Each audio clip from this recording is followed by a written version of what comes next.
Madame, Monsieur, bonsoir. Vous regardez Al24 News. Soyez les bienvenus dans ce 24 heures Afrique. En voici les titres. Le génocide que subit en ce moment même la population dans la bande de Gaza en Palestine occupée continue à mobiliser la diplomatie africaine. Le ministre tunisien des Affaires étrangères rappelle depuis Genève la communauté internationale a assumé ses engagements envers le peuple palestinien.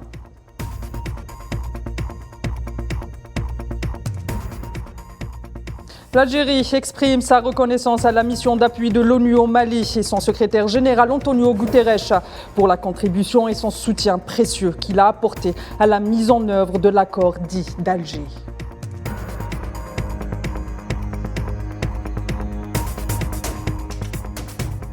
Et en Somalie, le FMI annonce effacer les dettes du pays d'un montant de 4,5 milliards de dollars.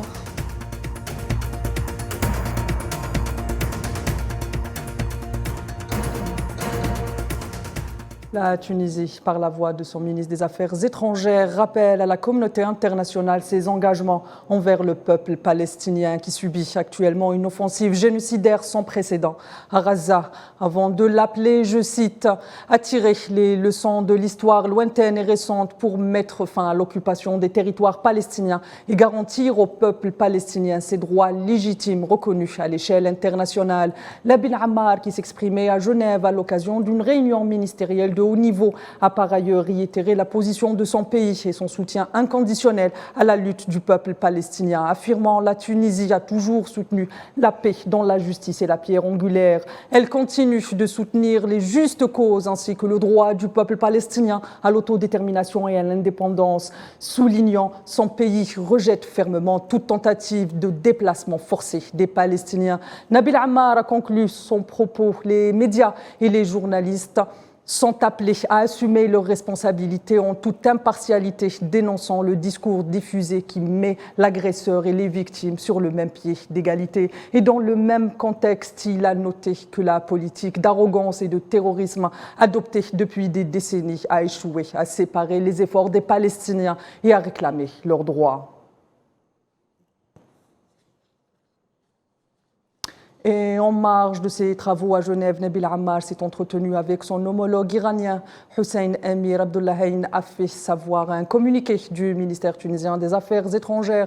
Les deux diplomates ont passé en revue les positions des deux pays concernant diverses questions internationales d'actualité, notamment la situation en Palestine occupée. À cette occasion, le chef de la diplomatie tunisienne a réaffirmé le soutien inébranlable de la Tunisie au peuple palestinien, soulignant la nécessité d'un cessez-le-feu immédiat et permanent dans la bande de Gaza, soumise, comme vous le savez, à une offensive génocidaire de l'entité sioniste, dénonçant par la même occasion l'incapacité de la communauté internationale à faire face à ce génocide. De son côté, le ministre des Affaires étrangères iranien a salué les initiatives et positions de la Tunisie sur la cause palestinienne au niveau national et international, ainsi que l'accueil des Palestiniens malades et blessés en terre tunisienne suite à cette offensive génocidaire. Je vous le disais en titre, l'Algérie a appelé toutes les parties maliennes à renouveler leur engagement en faveur de l'accord pour la paix et la réconciliation du Mali, issu du processus d'Alger qui reste le cadre idoine pour la résolution de la crise dans le pays et la préservation de sa souveraineté, indique un communiqué du ministère des Affaires étrangères. Par ailleurs, l'Algérie a exprimé sa reconnaissance à la mission d'appui de l'ONU au Mali et à son secrétaire général Antonio Guterres pour la contribution et le soutien précieux qu'ils ont apporté à la mise en œuvre de l'accord pour la paix et la réconciliation au Mali, issu du processus d'Alger, et à la promotion dans le pays. Pour rappel, ce mois de décembre marque la fin officielle du mandat de la mission de l'ONU MINUSMA au Mali. Le secteur pharmaceutique au Nigeria subit les remous des péripéties économiques du pays. En pharmacie, le prix des médicaments monte en flèche alors que les patients peinent à les trouver et les ressources nécessaires pour s'en procurer manquent. Le point avec Khabdin Batache. Se rendre dans une pharmacie pour y acheter ses médicaments n'est plus à la portée de tous au Nigeria. Le pays fait face à l'inflation et la chute du naira, monnaie locale. Le Naira, dont le taux de conversion au dollar était de 463 jusqu'à récemment, est maintenant à plus de 800 pour $1. Quant à moi, je n'ai pas de revenus stables. Je pourrais gagner 3000 Nairas aujourd'hui. Sur les 3000 Nairas, je pourrais utiliser seulement 1000 pour acheter des médicaments qui ne dureraient même pas une semaine. Avec cet argent, je ne mangerai pas. L'argent restant ne peut même pas me suffire pendant une semaine. Comment vais-je me débrouiller et subvenir à mes besoins en une semaine ? Les responsables de l'industrie pharmaceutique ont déclaré que la chute de la valeur du Naira, après la suppression du contrôle d'échange en juin dernier et le départ du fabricant britannique de médicaments GlaxoSmithKline, GSK, avait fait monter les prix en flèche, frappant durement les bourses des patients. Si vous avez acheté un médicament au cours des 2 ou 3 derniers mois et que vous souhaitez acheter même du paracétamol, vous saurez que le prix a augmenté, mais je suis particulièrement inquiet avec des choses comme les médicaments anticancéreux, les médicaments anti-hypertenseurs, les médicaments antidiabétiques, vous savez, certains ce que j'appellerais des médicaments orphelins qui sont rares à obtenir. Le prix a été astronomique.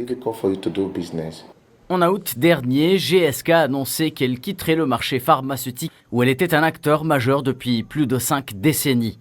Une situation qui contraint certains patients à recourir à la médecine alternative, mais à leurs risques et périls. L'Agence nationale nigériane pour l'administration et le contrôle des aliments et des médicaments, NAFDAC, a récemment mis en garde contre l'utilisation de plantes non approuvées comme alternative aux médicaments délivrés sur ordonnance et aux médicaments courants en vente libre. Les répercussions du conflit au Soudan et sur la région ont débat au Conseil de sécurité des Nations Unies. À cette occasion, le chef du bureau régional des Nations Unies pour l'Afrique centrale, Abdou Abari, met en garde contre l'aggravation de la crise humanitaire qui menace la région de l'Afrique centrale, en raison notamment de l'afflux de réfugiés, expliquant, on estime, que plus de 2,6 millions de personnes se sont déplacées à l'intérieur du pays et aussi dans la sous-région, et plus de 1,5 million de personnes sont confrontées à l'insécurité alimentaire. Plus de 42 millions, eux, ont besoin d'une aide humanitaire en octobre 2023, alors que les ressources pour les aider se font de plus en plus rares. Abari a au même titre exprimé l'inquiétude de son organisation quant à l'escalade des tensions et des violences intercommunautaires, avant de pointer du doigt l'ensemble des abcès et autres calamités qui touchent l'Afrique centrale et de mettre en garde contre leurs répercussions sur la sécurité, la paix et la situation humanitaire de la région. Il est évident que seule une résolution de la crise au Soudan permettra de faire face aux impacts humanitaires, économiques, environnementaux et sécuritaires sur le Tchad et d'autres pays, notamment la République centrafricaine. Épilogue dans l'affaire Sonko, c'est du moins ce que souhaitent ses partisans. En effet, nouveau rebondissement dans le feuilleton judiciaire qui oppose Ousmane Sonko à l'État sénégalais. Un juge a ordonné ce jeudi à Dakar sa réintégration sur les listes électorales, relançant sa candidature de fait à la présidentielle de février 2024. Pour rappel, Ousmane Sonko a été écroué fin juillet sous d'autres chefs d'inculpation, dont appel à l'insurrection, association de malfaiteurs en lien avec une entreprise terroriste et atteinte à la sûreté de l'État. Cette inculpation avait conduit à des heurts meurtriers dans plusieurs villes du Sénégal. La dengue a fait 688 morts au Burkina Faso du 1er janvier au 10 décembre 2023, selon les autorités médicales du pays, qui précisent, cela dit, que la tendance est baissière de la maladie de façon générale, grâce notamment à l'intensification des moyens de lutte engagés par les autorités sanitaires. Les principaux foyers de cas de dengue au Burkina Faso sont Ouagadougou et Bobo Dialosso, selon le ministère en charge de la santé du pays.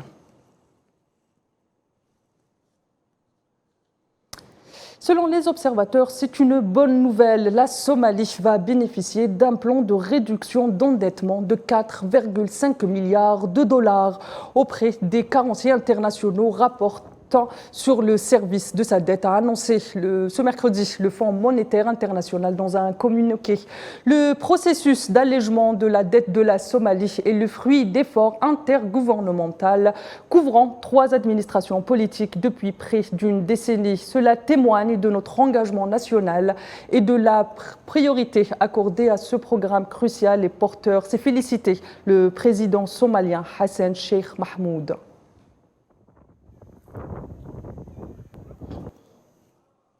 Le président algérien Abdelmadjid Tebboune a procédé ce jeudi à l'inauguration de la 31e édition de la foire à la production algérienne au Palais des Expositions des Pas Maritimes à Alger, où il a appelé à identifier les entreprises algériennes couvrant les besoins du marché national pour les orienter vers l'exportation en recourant au commerce de troc frontalier.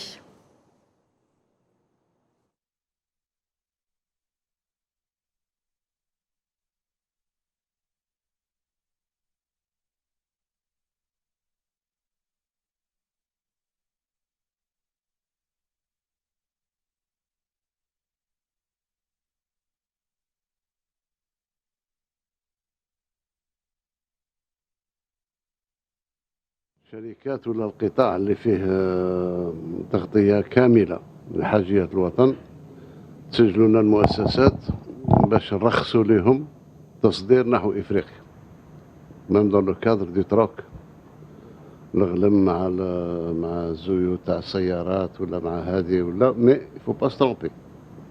الحاجة اللي نحتاجوها احنا وأصلها عملة صعبة التصدير تاعها يكون يعني بالتقدير باش ما نخلقش خلل في التوازن تاعنا تاع بين الانتاج والاستهلاك المحلي والاستيراد. مي فات لو ترافاي تو سويت باسكو سنه 24 ان شاء الله باش نفتح فيها القائمه نتاع لو تروك مع النيجر مع موريتانيا ومع المالي ان شاء الله. Non, mais il faudrait avoir des chiffres exacts, pas de l'approximation. Le président sahraoui et secrétaire général du Front Polisario, Ibrahim Ghali, s'est dit convaincu de la solidité des relations qui lient son pays et le Kenya. C'est ce qui ressort d'un message de félicitations envoyé par le président Ghali à son homologue kenyan, William Ruto, à l'occasion du 60e anniversaire de l'indépendance du Kenya, affirmant, je cite, la bonne et longue coopération entre les deux pays. C'est développé de manière continue au cours des dernières années, soulignant par ailleurs que l'histoire commune et les liens panafricains forment un lien indéfectible entre les deux nations.